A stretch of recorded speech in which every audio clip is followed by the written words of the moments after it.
싱킹 브릿지 타임즈 2024년 10월 29일자를 진행하도록 하겠습니다. 구독, 좋아요 부탁드리고 1.25 배속이나 1.5 배속을 보시기 바랍니다. 오늘의 편집 내용 제목들이 되겠습니다. 이러다간 다음 전쟁터는 한반도가 된다. 컬럼 길윤형 한겨레입니다. 그동안 한반도를 둘러싸고 적지 않은 위기설이 나돌았지만 이번만큼 정말 전쟁이 터질지도 모른다는 공포감에 시달린 적은 없었다. 이렇게 얘기를 하고 그 전쟁을 하면은 안 된다 하는 논리를 일본하고 미국과의 태평양 전쟁을 할 때 일본의 예를 이렇게 좀 들었습니다. 엘리트들은 전쟁을 하면은 반드시 진다라는 결론을 냈는데 도조 히데키라는 육군 대신이 강하게 반대하면서 대동아 공영권 그 군부 세력이죠. 가봐야 한다 이렇게 얘기를 해서 전쟁이 터졌다는 거예요. 혈맹 관계를 회복한 북러 동맹을 상대로 당장 전쟁을 치를 기세다라고 진단을 해버리네요.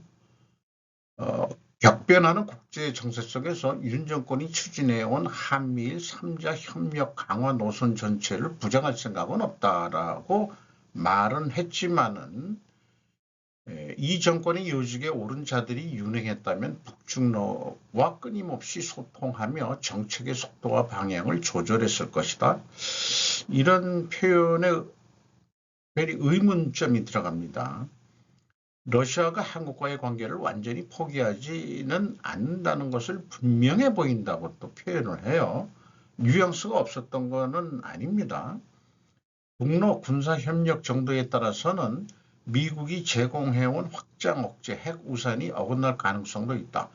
폴란드나 발트 3국에는 북한과 같은 존재가 없다. 이대로 가면 다음 전쟁터는 틀림없이 한반도가 된다라고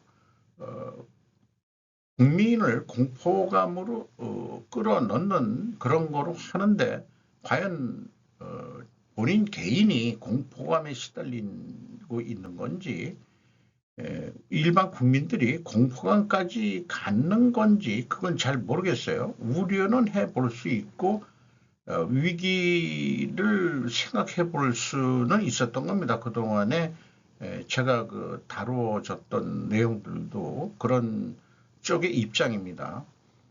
이 칼럼 전체를 부정할 생각은 없지만 결정론적이든 확률론적이든 논리 전개가 저는 와닿지가 않습니다. 솔직히. 그래서 어저께 이제 제가 결정론적 사고방식 대 확률론적 사고방식에 대해서 그 정리를 해봤는데 이걸 다시 한번 좀 제가 이런 생각을 가지고 있다는 거죠. 이게 무슨 학문적인 기초가 있고 그런 거는 아닙니다만은 이 스루폿 아니 이 싱킹 브릿지 타임즈를 진행하면서 뭔가 그 근본 원인이라든지 해결책이 뭐가 좋을 건지 이런 것들을 논리 연습을 좀 해보고 싶은 제 개인적인 욕망도 들어가 있긴 합니다.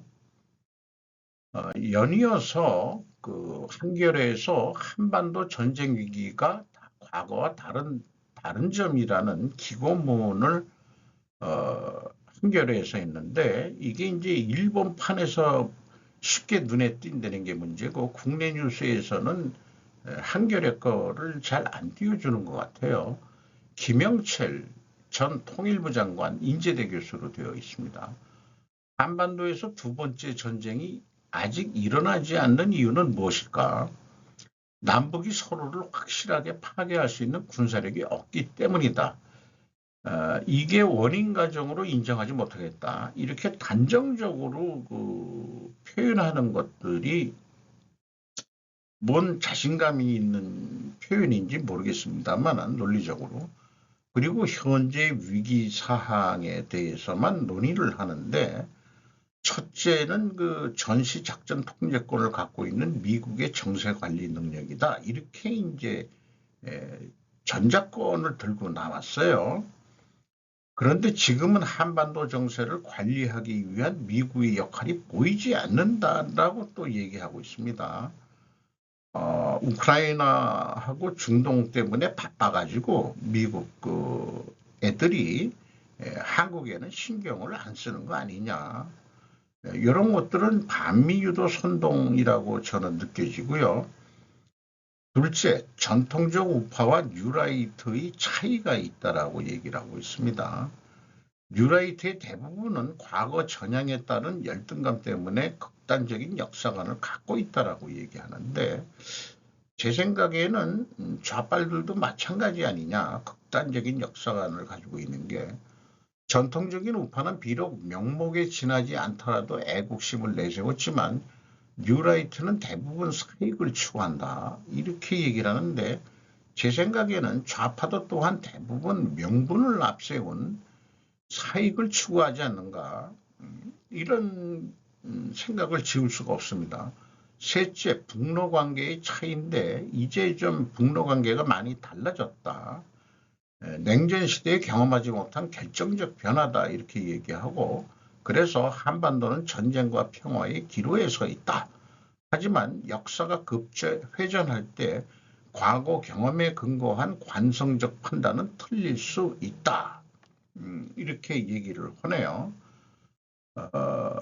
전 통일부 장관이 아마 이 진보 정권이 집권했을 때 통일부 장관인 것 같습니다.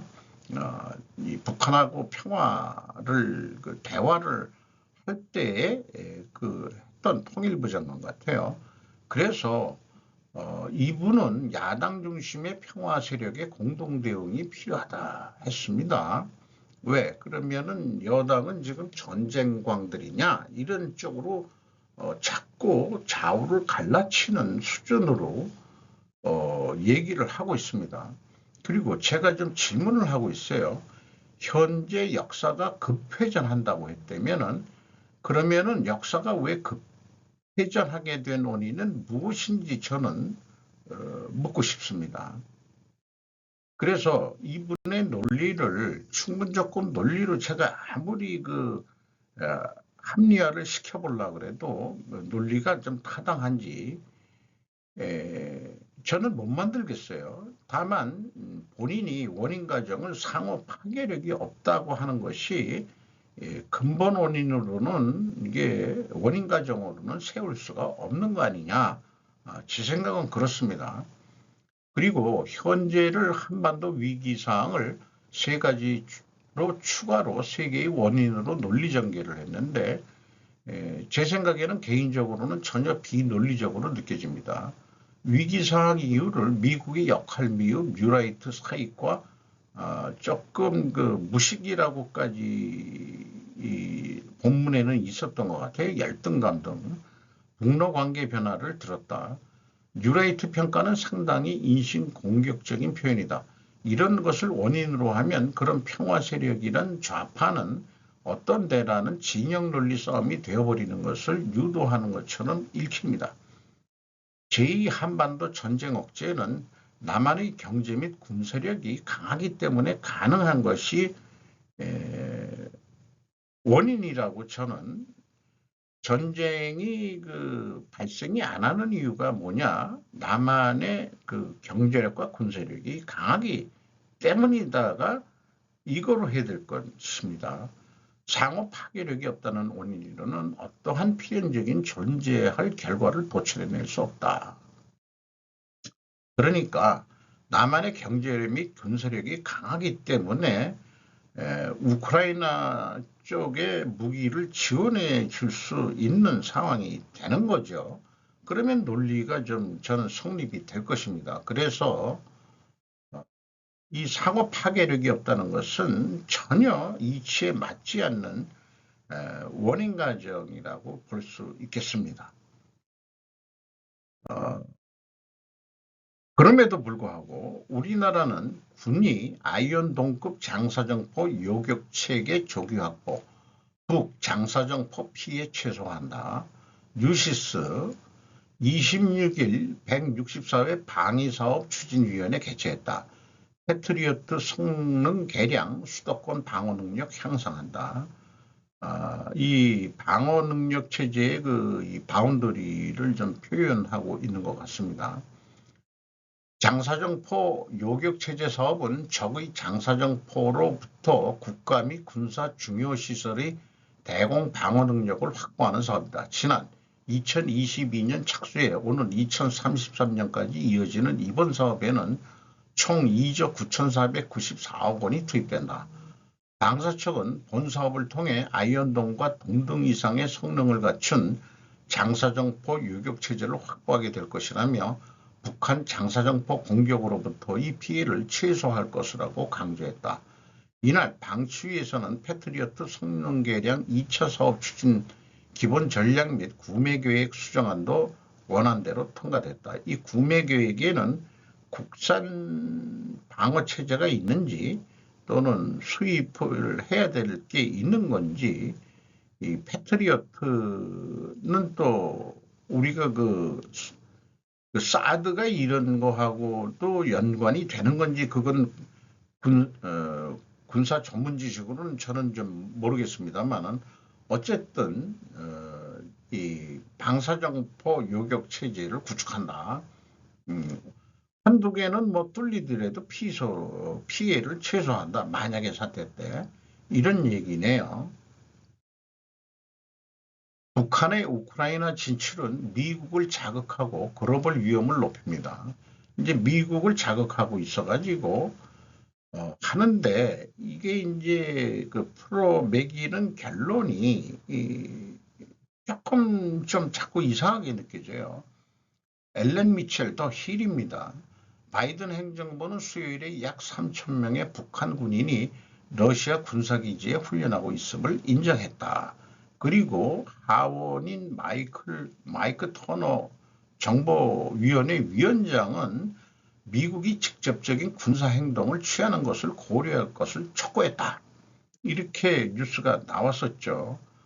공격 및 방어태세를 강화하기 위해 키우에 더 많은 무기가 유입되었을 가능성이 높으며, 전투에서 더 많은 북한군과 구식 군수품으로 인해 분쟁이 통제불능 상태에 빠질 위험이 커지고 등등으로 의견을 얘기하고 있고요. 나토와 러시아 간의 긴장을 고조시킬 뿐만 아니라 한반도에도 영향을 미칠 것이다. 이렇게 얘기하고 있네요. 그리고 미국은 우선 푸틴에게 압력을 가하고 경고를 보내는 단기적인 방법이 있긴 있는데, 국가이익센터 싱크탱크의 국가안보 담당 수석 책임자인 카지아니스는 우크라이나에서 누가 승리하든 상관없지만 아마도 오래되고 실패율이 50 내지 60%에 달하는 오래된 냉전 포탄을 팔아 얻을 수 없었던 수십억 달러의 경험과 수익을 얻을 수 있는 기회로 보고 있다. 누가? 북한이. 그리고 이런 우크라이나 러시아 전쟁에서 종전에 재래전 무기가 지금 다 소진되고 있는 거 아니냐. 이제 그 21세기형 무기들로 재무장들 하고 있는 거 하게 된다. 이런 것으로 이제 예상이 됩니다. 우크라이나는 또한 미국이 제공한 장거리 무기 사용 제한을 해제한다는 요구를 늘렸지만 이런 표현을 하네요. 이 분쟁을 해결하기 위해는 이 분쟁을 더욱 악화시키는 일이 일어나야 된다. 그러니까 한국이 참전까지는 아니더라도 무기를 우크라이나에 살상 무기를 보낼 수 있게 되려면은 한국 정부가 그 야당의 국회 승인 등 그런 거를 그 승인을 낼 수 있는 어떤 그런 상황이 더 돼야 된다는 거죠. 그렇게 된다면은 한국인들이 우크라이나에 무기를 판매하는 것이 그다지 어렵지 않을 것입니다.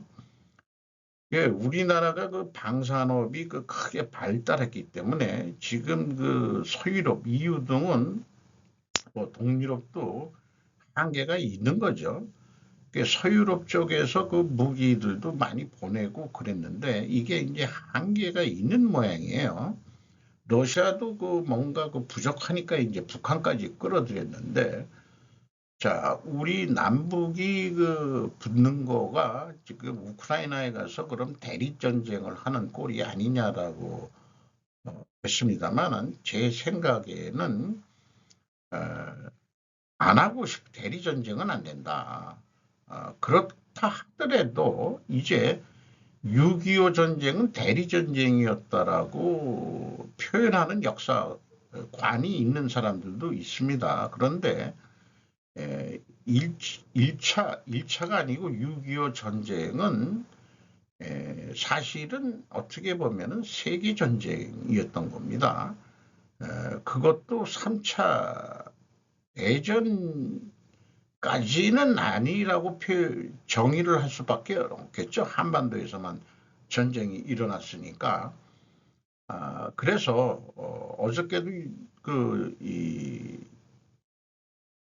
JB 다이몬 그 회장의 의견을 소개를 했습니다만은 3차 대전은 지금 진행 중인 거나 마찬가지다. 이렇게 이제 얘기를 하고 있는 거죠. 그러니까 러시아 때문에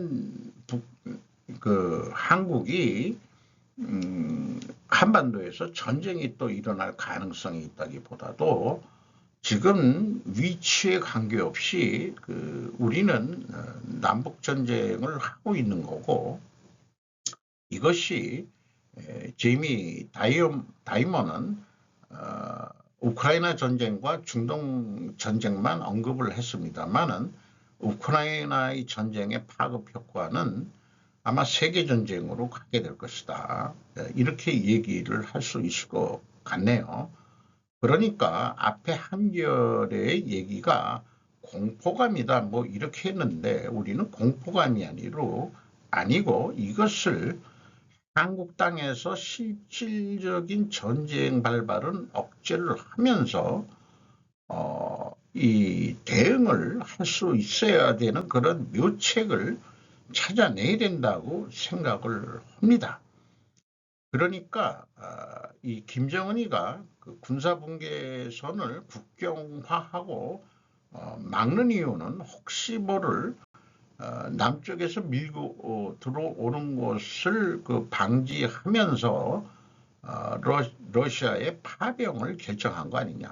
군인들을 뭐 100명만이나 되는 인구 중에서 만여 명 보내는 건 얼마 안 되니까 그런 것을 하지 않았겠느냐, 심리적으로. 그런 생각도 하게 되죠. 이시바 총리 자민당 박살냈다. 앞으로는 국민민주화 파샬 연합 같은 형태를 예상한다.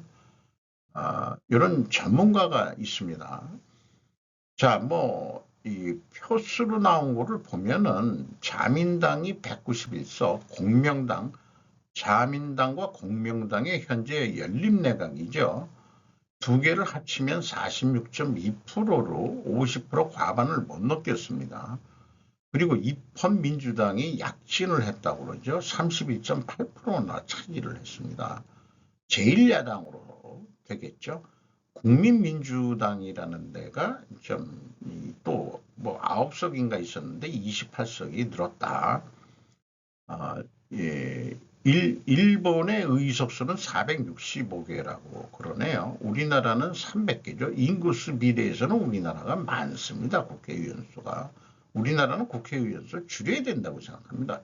특히 대통령제에서는 이쪽은 내각제니까 이렇다 하더라도 어쨌든 이런 수치들을 보면은 우리나라 국회의원 애새끼들이 너무 많구나 하는 생각이 지울 수가 없습니다. 이후의 거취에 대해서 이시바 수상은 언급을 피했지만 관계자에 의하면은 야당 중심의 정권에서는 일본의 정치 경제는 혼란하다는 생각을 강하게 하고 있어 소수 여당이 된다 해도 연임할 의향을 주위에 나타냈다고 한다. 그러면은 연합을 해야 되는데 여당에서 과반수가 없기 때문에 어딘가와 짜야 하는 것입니다. 지금 체제를 계속하려면 지금 18석이 부족한데 과반수를 얻을 때까지 그러면 유신이나 국민민주 이 두 개밖에 선택사항은 사실상 없는 것이군요. 이런 의견을 얘기하면서 그런데 문제는 유신의 바바 대표라고 그러고 국민민주는 타마키 대표라고 되어 있습니다. 여기에 유신 거는 통계에 제가 안 넣습니다. 유신이 숫자는 좀 더 작은 거로 되어 있습니다. 그런데 지금 연립내각에 들어가 있는 공명당과 유신은 안전보호장관이 전혀 다르고 사실 원래 앙숙이다 이렇게 소개를 하네요. 그래서 국민민주가 거래 재료로서 계속 말해온 것은 지금 103만행의 벽이 있는데 기초공제 등으로 103만행이 있다. 이것을 178만행으로 늘리라고 계속 국민민주는 말해왔는데 이런 것들을 소득공제 같아요. 이런 것들을 합의가 된다면은 자민당하고 연합을 할 수 있지 않겠냐. 그런데 완전 연합이 아니고 정책에 따라서 파셜 연합, 부분 연합, 가계 협력 같은 형태로 하고 싶다고 생각하고 있답니다. 이분이 무슨 모리나카 타쿠로시인데 어떤 평론가인데 이 분야의 정치 평론가의 유명한 사람인 모양이에요. 자공 과반수 깨지고 연립정부 풍전등화로 경제는 뒷전. 그래도 다음 정권이 반드시 실현해야 할 경제 정책은 이것이더라고 요구를 합니다. 노구치 6개월하고 히토스바 시대 명예교수 매우 약한 정권 기반의 경제 재정 운영이라는 소제목으로 연립 정권이 등장한다고 전제하에 현실의 제약하에서 얼마나 문제를 극소화할 수 있는가 생각해 나가야 된다. 문제가 없어지는 건 아니지만 문제를 최소화하는 데 노력을 해야 된다는 거겠죠. 그래서 한 4가지 정도를 얘기하고 있습니다. 실질임금 인상에 대한 구체적인 계획을 제시하라. 다음에 연금개혁은 방치할 수 없다. 그리고 이 임금 인상 구체적인 계획에 덧붙여서는 이시바 수상이 내건 지방창생 프로에는 이러한 목적에는 전혀 불충분하다. 이렇게 진단을 하고 있습니다. 우리나라 같으면은 이제 지방균형 발전이라고 표현이 됐었죠. 근데 저는 개인적으로 지방 균형 발전은 지방자치제를 유지하기 위한 명분이고 우리나라는 서울 경기 수도권의 인구의 반인 2,500만이 몰려 살고 있는 도시국가 형태이기 때문에 저는 지역 불균형 발전이라고 표현을 하고 싶네요. 그렇게 발전 전략을 중앙 집권적인 정부가 그렇게 해나가야 된다. 그러면 지방은 지방 특화 발전이라는 지방에 맞는 그런 거로 해야 된다. 균형 발전이 아니다 이거예요. 균형이라고 다 좋은 건 아니다. 이렇게 저는 개인적으로 생각을 하고요. 우리나라 문제는 연금 개혁에 대해서는 첫째, 둘째, 셋째인데 연금이 우리 저 같은 나이 때도 관심이 많으니까 국민연금 급부액이 저하해가는 것, 실질게 물가가 올라가지고 이런 대책, 또 전업주부가 보험료를 내지 않고 기초연금을 수급할 수 있는 제도, 직장인 가구, 남자가 내고 있다면은 전업주부니까 보험료를 안 내니까 그럼에도 불구하고 기초연금을 수급할 수 있는 제도 이거 우리나라 이미 하고 있는 것 같습니다만은 퇴직 노령연금 이것은 어느 정도 일리가 있는 것 같아요. 수급 연령이 됐더라도 65세로 지금 늦춰졌죠. 계속 돈을 벌고 있다면은 연금 일부를 좀 일부 삭감하는 그런 부담금을 좀 줄이는 이런 거겠죠. 이외에 의료보험이나 개호보험, 보험료율과 자기부담률 인상의 문제 이런 것도 좀 해결을 해야 된다. 그리고 세 번째로는 퍼주기 경제대책 그만하라. 물가를 끌어내리려면 금융 정상화가 필요하다. 이게 뭐 구체적으로는 생략하기로 하겠습니다. 금융 정상화가 뭔지 금리를 일본은 올려야 된다는 논리가 좀 셉니다. 자금 과반수가 깨지면 어떻게 향후 정권 운영 두 가지 초점. 각국 언론 일정치 불안정 우려 전달. 그리고 이번 자민당이 그 과반수를 못 넘어가기 때문에 이것을 실현하지 못한 책임을 누가 질 것이냐. 이게 책임질 놈이 나와야 되지 않겠냐 이런 얘기고, 그 향후 국회 운영에 있어 자민당이 어느 당과 제휴를 할지가 초점이다. 고이즈미 이 총리 경선에 나섰던 고이즈미 그 의원이 젊은 의원이죠. 물러나겠다. 선대위원장을. 그건 물러나는 건 뭐 선거 끝났는데 물러나야지. 근데 당내에서는 고이즈만 씨만으로는 미안하다. 그거 가지고 되겠냐? 이런 얘기겠죠.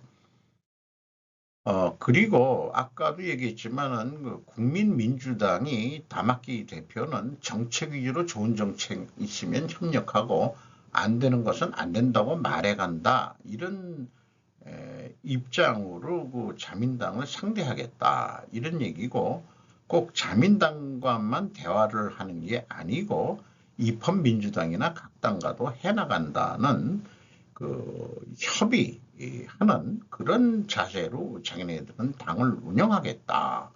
이렇게 되는데, 어쨌든 앞에 했던 거를 다시 데이터를 가져왔습니다만은 이시바 총리가 계속 총리를 하려면은 과반 의석을 그 확보를 해야 되는데 많이 고민이 많겠네요. 어떻게 풀어나갈지 모르겠네요. 지금까지의 뉴스를 좀 논리적으로 좀 정리해 보고 싶었어요. 충분 조건인데, 만약에 자공연립 내가 과반을 실패한다면은 부분연합 및 가괴연합을 할 수밖에 없을 것이다.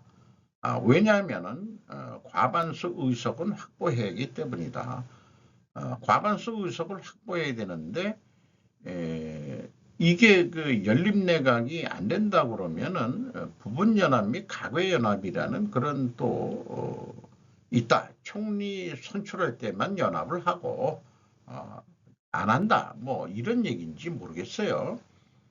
그렇게 제가 이해를 한 겁니다. 그러면은 과반 의석수 확보해야 되는 원인 가정이 총리 지명을 위한 여야 물밑 작업이 일어날 거다.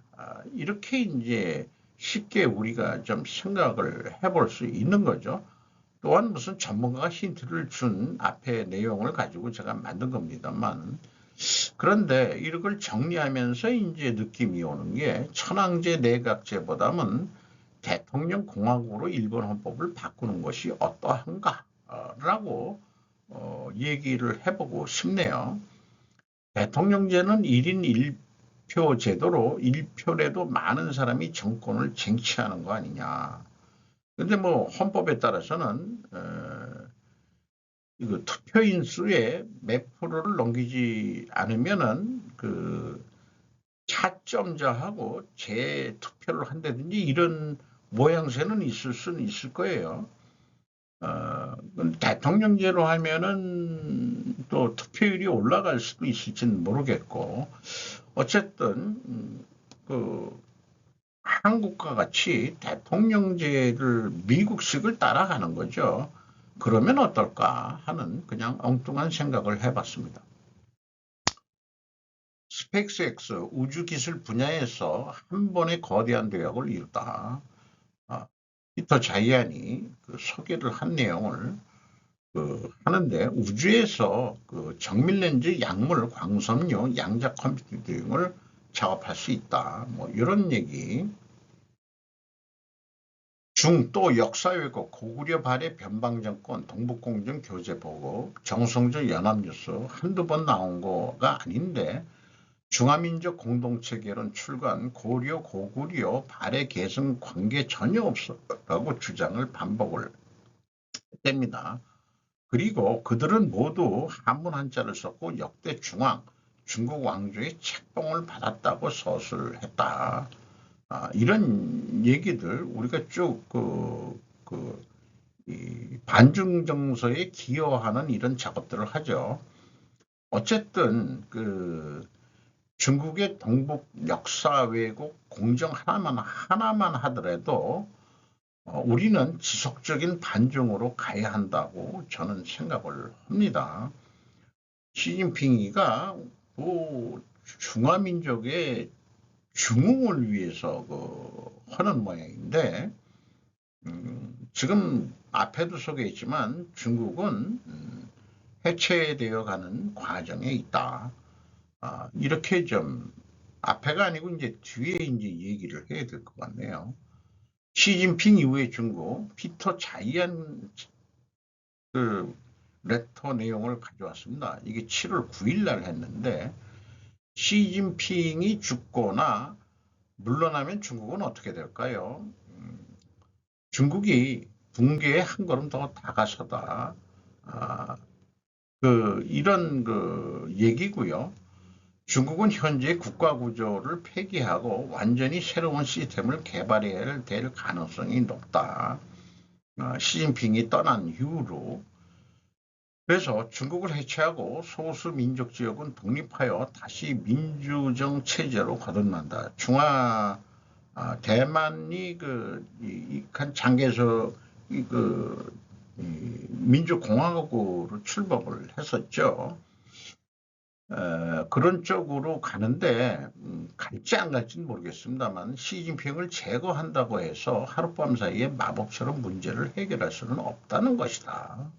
이 사진은 브릭스 사진을 가져왔어요. 가운데가 푸틴이고 좌우로 있는데 주체자가 뭐 가운데 서는 거는 뭐 맞는 얘기겠습니다만은 이 세계의 정치 경제에 큰 영향을 미치는 3인인데 시진핑이가 임기제로 글쎄요 장기 독재를 언제까지 할 수 있으려는지 그건 잘 모르겠네요. 어쨌든 저 개인적으로도 동북공정 하나만 하더라도 고구려 역사가 자기네들 변방정권 역사다. 말도 다르고 또 문화의 영향을 중국 옛날에 문명이 영향을 미친 거 한자 영향 이런 거 모르는 거는 아니에요. 아니지만은 말도 틀리고 그 다음에 생각도 틀리고 너희들하고는 다르다. 우리는 북방민족 출신이고 너희들은 유목민족 아니 농경민족 출신 아니냐. 우리는 북방 유목민족 출신의 조상들을 가지고 있고 너희들은 농경민족 출신들 아니냐. 이렇게 문화가 서로 틀리다. 이런 얘기죠. 인도는 서방 동맹에 관심이 없음을 분명히 합니다. 요거 그래서 이제 가져왔는데 왜 가져왔느냐? 실제로 인도도 어떤 식으로든 러시아의 전쟁 노력을 돕고 있다는 증거가 있습니다. 그래서 어저께 이거를 소개할 때는 인도가 몽고 석탄을 중국을 경유해서 가져왔는데 러시아를 경유해서 가져온다. 이런 견해를 어저께 얘기했는데 김정은 연합뉴스에서는 구멍은 인도다. 서방 제재 뚫고 NDB와 H까지 수입을 한다. 그래서 블룸버그가 분석했는데 인도 업체 AI 장착된 첨단 서버 러시아에 수출했다. 근데 이게 가능한 건데 지금 현재 뭐 서버 1,000 111대 이거를 러시아에 수출한 것으로 나타났답니다. 아주 단단히까지 구체적으로 얘기했네요. 그래서 이것은 제재에 구멍이 있다는 것을 보여주는데 구멍이 생길 수밖에 없는 게 인도 정부는 미국과 EU가 러시아를 제재하는데 동참하지 않고 있기 때문에 러시아와의 사업을 하는 것은 불법은 아니다라고 얘기를 하고 있습니다. 고려인 공개 매수 결과를 좀 공시 내용을 찾아봤어요. 최초 제출일이 10월 4일인데 공개 매수 전에 18.06%를 가지고 있습니다. 이 이하도 많이 1% 이하 사람들이 꽤 많은데 이걸 다 합쳐도 18.06%다 이런 얘기예요. 그런데 이번에 공개 매수를 해서 9.85%라는 높은 매수를 했어요. 그러니까 MBK하고 영풍연합이 사가는 것을 막는 방어 전략으로 이걸 한 거죠. 그리고 트로이카 드라이브 인베스트먼트라는 게 생겼는데 이게 이제 1.41%를 매집을 했다. 언론에서는 아니네요. 2.5%를 가지고 있는 것은 이제 다른 기업으로 투자회사로 되어 있습니다. 무슨 내용인가 그런데 잊어버렸습니다. 어쨌든 이번 공개 매수를 통해서 11.26% 취득을 했습니다. 그럼 29.3이면은 매우 높은 겁니다만은 얘기했듯이 자기 주식은 의결권이 없기 때문에 이걸 소각한다고 또 했기 때문에 비율은 그렇게 높아지지 않는다. 그러니까 상대방의 비율을 줄이기 위한 노력은 한 거지만은 지분 비율은 9.85만큼은 고려인이 없어진다는 얘기죠. 그렇게 이해가 됩니다. 어쨌든 양측 모두 우호 세력을 결집할 경우 지분 싸움에서 엎치락 뒤치락 할 것으로 예상된다. 이에 소액주주와 국민연금 등 양측과 무관한 지분이 어느 쪽에 손을 들어줄지가 관건이다. 그래서 또 이런 뉴스도 있죠. MBK 파트너스가 영풍정밀 공개 매수에 성공했다면은 영풍정밀이 지금 1.85%를 가지고 있고요. 고려한 거. 영풍정밀의 회장인 최창규 씨가 1.61이니까 요 1.61과 1.52면은 3.13%나 높게 가지고 있는 영향력이 꽤 센 건데 영풍정밀 방어에 성공을 했죠. 고려아연이. 자, MBK하고 영풍 파트너스가 임시 주주총회 개최를 해서 이사회를 장악하려고 지금 하고 있는데 결국 이 주주총회에서 표싸움으로 결론이 날 것 같습니다. 국민연금이 어디에 손을 들어줄 건지가 핵심 과제일 것 같습니다. 생존에 관한 문제죠. 환경이란 게 30살 시와의 기적, 수달 우럭 돈까지 사는 생명의 호수가 된 비결이라고 연합뉴스 다큐를 좀 봤습니다. 이게 가둬서 담수화했을 때 이렇게 썩었는데 아주 악취도 나고 썩은 물이 됐는데 이게 이제 현재는 물이 정화가 돼가지고 여기에 이렇게 개발하고 관광 이런 거가 현재 만들어져 있는 사진이고 서해의 일몰 풍경이 또 장관이다 이런 것도 소개를 하고 있고요. 1998년 정부가 해수를 전면 유통하고 담수화를 포기하면서 요게 이제 딱 막았던 것을 다시 유통이 되도록 작업을 한 거예요. 여기 다리 밑으로. 이렇게 돼가지고 이제 살았다는데, 그럼 그동안에 이 간척이라고 그러나요? 뚝을 싼 돈이, 누가 이게 다 국가 예산 낭비가 된 거 아니냐 이렇게 생각해 볼 수도 있는데 어찌 보면은 그 뚝을 싼 거나 마찬가지이기 때문에 그 밀물 썰물의 차이가 요 유입되는 쪽만 영향을 받으니까 아마 그 잔잔한 호수 같은 그 호수바다 같은 성격을 지니게 돼가지고 철새들도 그 많이 날라오고 여러 가지 이 수달들도 생겨나고 뭐 이렇다는 얘기입니다. 그래서 그 최근에 그 이 지역에 그 신세계 그룹이 그 유니버셜 뭐 이런 그 랜드 같은 거 만든다고 뭐 발표를 했다고 그러네요.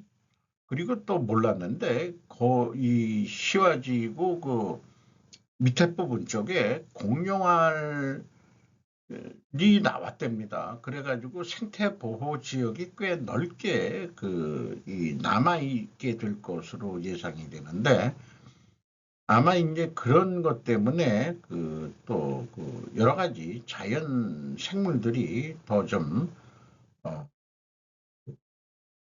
살 수 있는 그런 지역이 될 수 있지 않겠냐. 여길 못 가봤어요. 안산공단까지, 시화공단까지는 좀, 일 때문에 가본 적이 있는데, 요 시화호를 구경을 한 번 못 해봤네요. 아이스 하실 분, 10대 마약 성매매 채팅 정보 알고도 놔둔다. 뭐 쭉 내용을 뭐 하기보다는, 그 근원 처방을 뉴스에 다뤄야 되지 않겠냐. 증상 처방하려면 뭔가 그래 그 청소년 그 마약 성매매 뭐 이런 거에 대해서 컨트롤 센터가 필요가 되는데 그 컨트롤 센터든 모든 예산 들여서 뭐 하는데도 증상 처방뿐이는 안 되죠. 그 근원 처방을 뉴스에서 다뤄줘야 되지 않냐. 왜 경찰 애들은 마약 유통의 근본 발본색원을 왜 못하냐. 경찰 등이 국내 마약 유통 유입의 범죄 조직 근원을 수사하고 잡아야 그게 근원이지. 그러니까 이민자를 막 받아들여서도 안 되고 불법 이민자 그러니까 무비자 입국이라든지 또 중국 애들 이 제주도 뭐 투자 이민 이름으로 해가지고 국내 삼합회 같은 애들이 들어오고 우리나라도 뭐 마약 영화가 많습니다만은 그래서 어저께 그 오리진 원천 시나리오를 어, 얘기하고 싶진 않은데 전 세계적으로 마약이 근절되지는 않을 거라는 것은 뭐 인지의 사실일 것 같습니다. 왜냐? 의료상으로도 필요했던 거로 되어 있거든요. 그리고 인간이 마약을 했다는 것은 어, 역사적으로 맨 긴 역사를 가지고 있고 하긴데 이게 어, 음의 경제라고 또 얘기하기도 하고요. 또 마약을 통해서 번 그 돈 이런 것들이 그 정치 비자금화 뭐 이거하고 뭐 연계가 돼 있어 가지고 정치인 경찰 뭐 이런 거로 그 얘기가 돼 있어 가지고 이게 완전히 그 없어지지는 않을 거다 하는 의견이 지배적이긴 하지만 그래도 그 경찰한테 그 대공수사권을 넘기는 그따위 생각 말고 이 경찰이 어떻게 생각하면은 그 마약 유통 조직하고 공생하는 조직으로 그렇게 나쁘게 진단이 된다면은 그 대공조직까지 수사를 하는 그런 게 경찰한테 가면은 대부분 마약이 중국이나 이런데 동남아를 통해서 들어오는데 그러면 그 고양이한테 생선가게 맡긴 꼴 같다 이 말이에요. 이거 그러니까 지금도 이 마약 유통이 문제가 아니겠느냐. 흘로인 이태원 사건도 마약을 추적을 했어야 된다. 저는 그렇게 생각을 합니다. 뭐 환각 상태에서 뭐 안전 생각이 뭐 있어요. 광란의 밤들을 보내려고 장관 그 이태원 사건도 마약 해서 뭔가 추적하고 수사하고 그런 게 있어야 되지 않을까 그런 생각도 해보게 됩니다.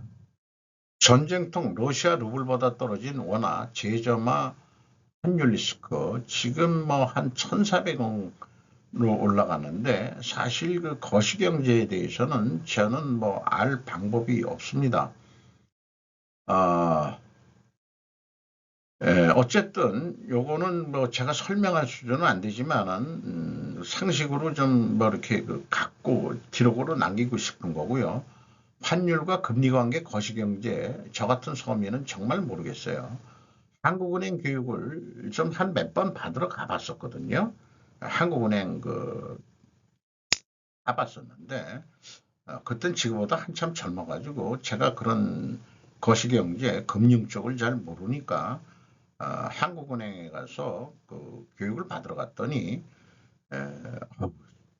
대부분 그 젊은 사람들이 많이 왔지 저같이 이제 그 은퇴를 앞둔 노땅이 가서 교육받는 것은 아주 극히 드물다더라고요. 자관 어쨌든 이번에 그 원화가 떨어진 거는 국내 이 경기가 안 좋다는 게 이제 그 3분기 경제가 안 좋아서 그렇다는 얘기거든요. 그래서 이건 뭐 어저께 날짜로 공시된 건데 그 영업 성과가 안 좋은 기업은 영업 실적을 좀 늦게 공시하는 경향이다. 잠정 실적입니다. LG화학 그다음에 두산 밥캐 KG 모빌리티 빨간 글씨라는 건 다 내려갔기 때문에 그래요. HD 현대인프라코아 유한양액은 의약품은 잘 나가네요. 유니드라는 데는 무려 영업이익이 678.4%인데 이게 정식 공시가 되면 한번 분석을 해보고 싶네요. 아마 재생에너지 뭐 이런 것도 하는 대로 알고 있는데 제 기억으로는 현대로템 방산업체 잘 나가고 있죠. 고령 제약회사 내려가는 건 없습니다. 이상 마치도록 하겠습니다.